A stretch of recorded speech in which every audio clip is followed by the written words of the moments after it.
Okay, so we're just going to go over how to load and set up a Kombi onto the E-Rok. First thing you want to do is put the handlebars on backwards, like this, and then we just lift her up onto the E-Rok.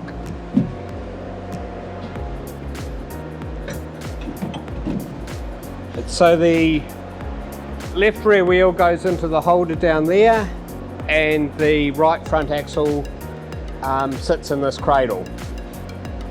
Then we take this hose with the angle one end and the male fitting.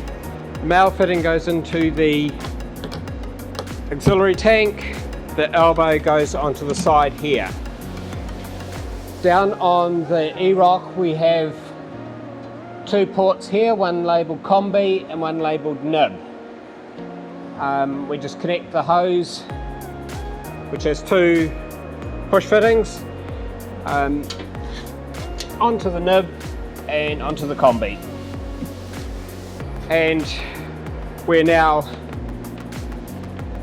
set up.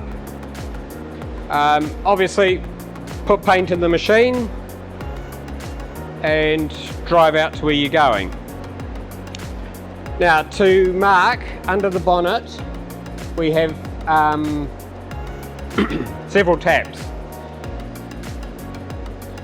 We have the paint water tap as per the normal Kombi and the recirculate as per the normal Kombi. With this machine that has been modified for the E-Rok, we've added two more taps. One up here for the auxiliary tank and one down by the battery for the machine's tank.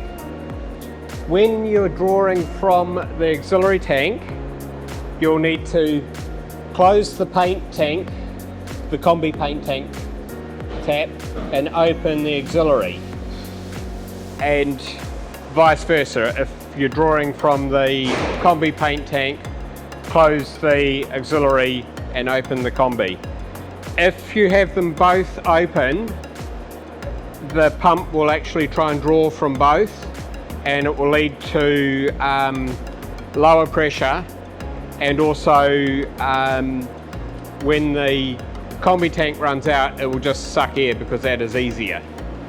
So if when you're marking suddenly things start going funny and you look and you see you've got heaps of paint in the tank, just check your taps. Switch it on and off up here as per normal Kombi. And with this machine, because it's been modified to run two nibs at the same time, we have two taps up here just under where the seat would be. The tap on the right is for the front nib, the one on the left is for the rear nib. They are labelled underneath. Just turn them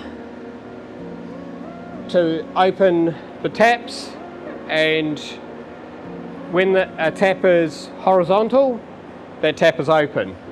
At the moment we have blue nozzle tips in the DCVs. If you are using both nozzles, we suggest you use the blue.